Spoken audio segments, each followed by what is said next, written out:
Hey guys, welcome back to Golden Nose Pets. I'm Clover, and today I'm going to be setting up a new enclosure for my pet land snails. I currently have 3, and I'm just going to call them land snails because I cannot pronounce the scientific name, and they do not have a common name. So I'm sorry about that. They are a small species of predatory snail, and like I already said, they are not aquatic. They are terrestrial, which is not as common for predatory snails. Of course, not unheard of, just they're one of the few species of predatory snails that live on land. They are quite tiny. I'll take one out. Here's one. I currently have 3, and this is an adult, so they stay very small. It's just moss attached to them. But yeah, they're quite small. I'm going to set this guy down. And currently they're just being kept in this little round container, and I do plan on getting them a 2.5 gallon tank that'll be set up. But right now they're just in here. And today I'm going to be putting them in a slightly larger bin that just has a blue lid on top instead of a red lid. That way they're getting a bit more light coming through, because I mean, red light isn't great for them. And I mean, really, it's not great. It has a big crack in it. So yeah, I've got a blue lid to this bin, and it is also a square, or more square-ish, I should say, which should be good. It also has a more clear siding. If I wipe off one of the sides of the current bin, it's not super easy to see through, although this one hopefully will be more see-throughable. I don't know what I'm saying.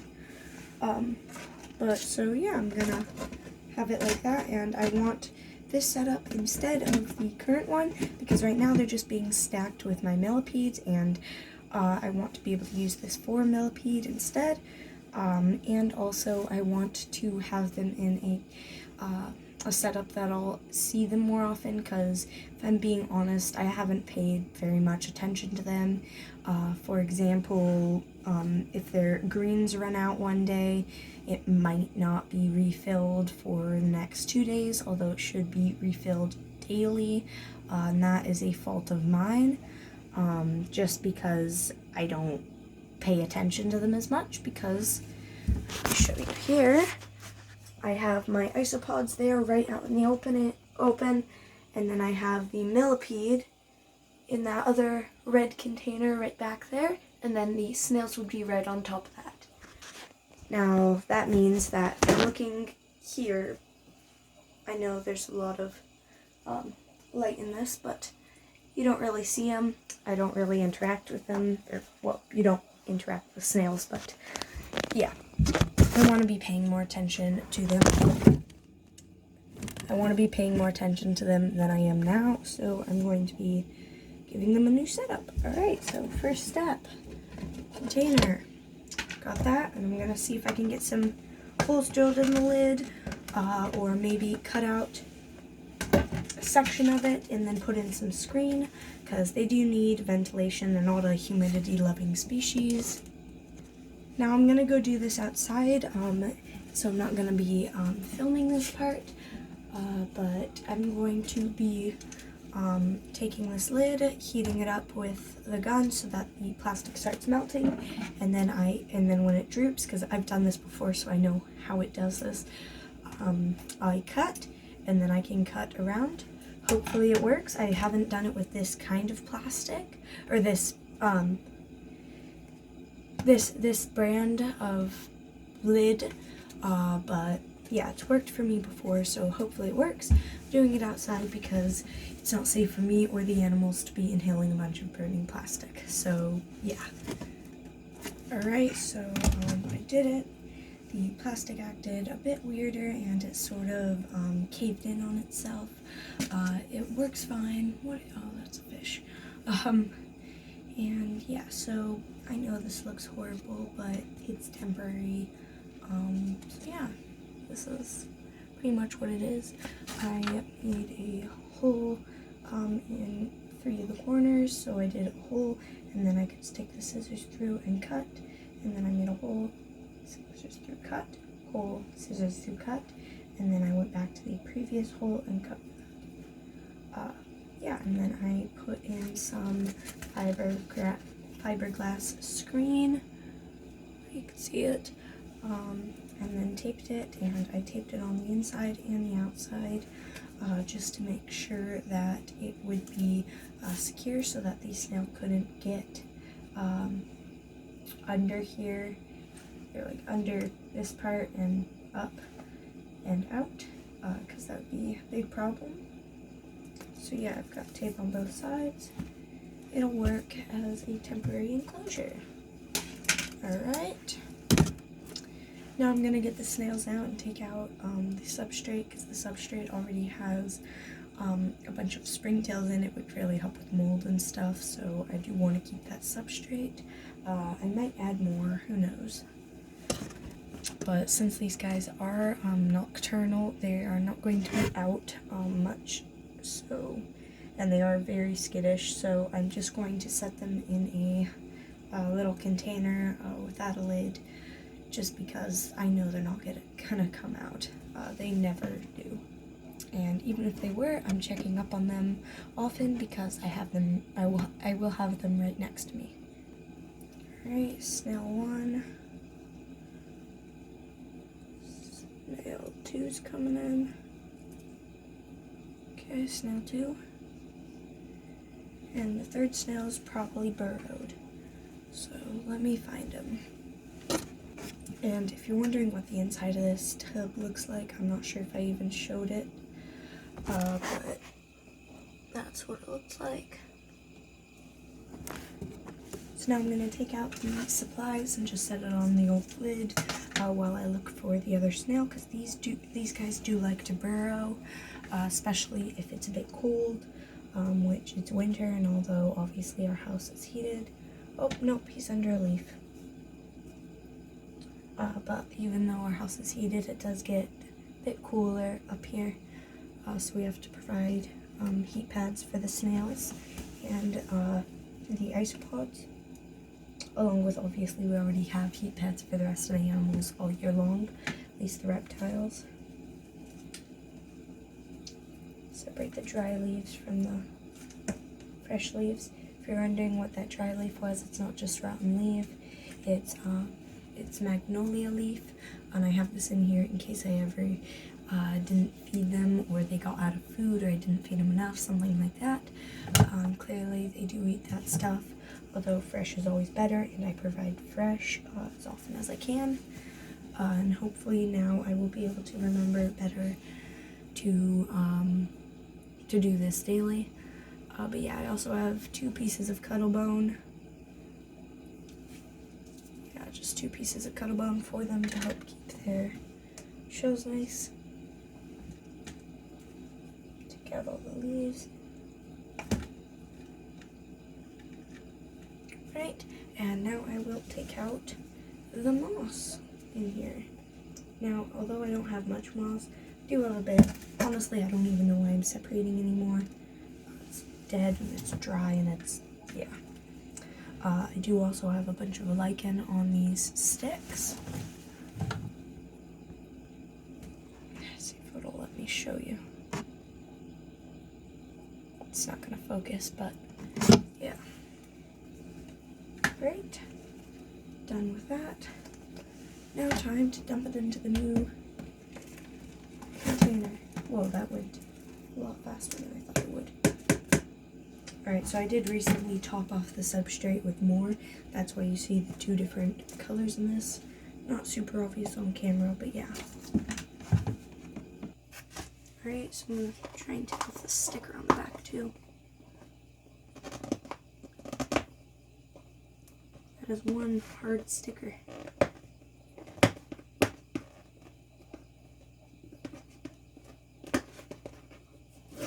That's not going to come off.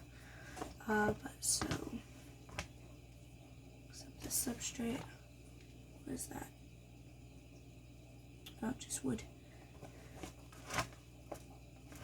I don't even know why I'm using this.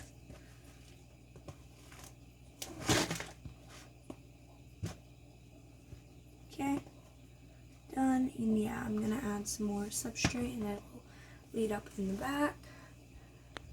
Now I am going to mix some of my moist substrate. I've been soaking with the dry substrate, and this is just Eco Earth, nothing special, not a bioactive mix, not like nothing special. Keep getting more. Alright, you know what? I don't even know why I'm doing it this way.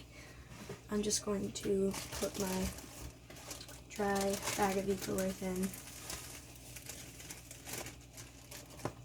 Mix it in with the rest of the substrate. Lead it up the back. I'll cover that tag. And then I'll spray it. Spray it with my little pressure sprayer. Do this better. There we go. I need more water in this thing.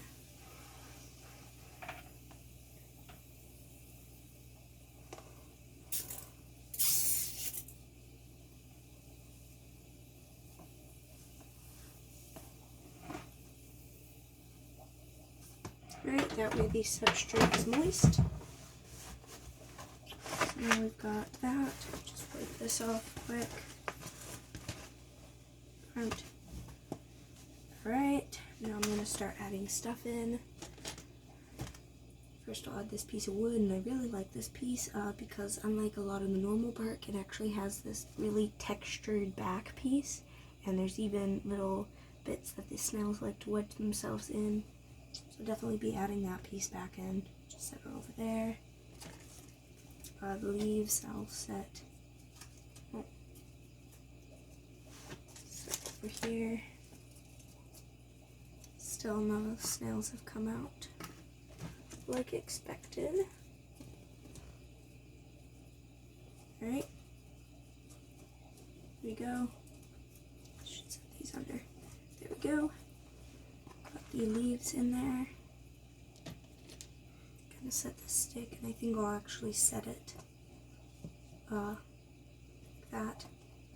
Go up against something. Oh my gosh, I'm super sad you can't see how bright that moss is. Wow, that's pretty. So that, I think I'll just set, I'll just set it here. Put the cuddle bone up in the front so that I know that they are, that it's still there. Add back in the greens in that corner so that I can monitor them. Moss, just settle over here. Alright, setup complete. There we go. I've got everything they need until I set up their permanent enclosure. And so I will not be putting this back up on the shelf. Well, it'll be on a shelf. It will not be there. It'll be up in the front, and it'll be showing the front part, which, although not super seeable, it's better than the last container. Yeah, let's add the snails back in. Right. Snail 1, snail 2, and snail 3. There we go. 3 snails. Setup complete. Alright, so, like I said, they are predatory snails, but they are not going to eat each other as long as they have other food sources, and every once in a while I will feed them a cricket or a little mealworm, stuff like that for their protein, because of course they need protein. They're predatory snails.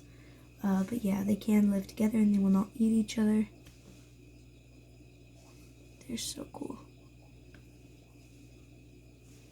Surprisingly, they like to both sit on the top of the substrate, climb up and hang off the bottom of, off the top of the lid, burrow underground, climb on the sticks. It's quite weird that they do so many different behaviors. Of course, this is not a very tall or large container, so they're not considered arboreal just because they go on the lid. But yeah, this lid back on. Stick's blocking it. There we go. There we go. Maybe. Hopefully this lid works. Oh my gosh, I should have tested this. There. Now it's on. Lifting it by the lid, nothing happens. Alright. Got some ventilation. This will work as a temporary enclosure for them. Now I'm going to go set them up. Now if you're wondering, this isn't really an upgraded size tank. I mean, not by much. But it's just better shape. Doesn't have a red lid, so they're not getting only red light constantly. Because I mean, it's not very good for them to have only red light. It can mess with their eyes, even though they do not see very well. But yeah, snail setup complete.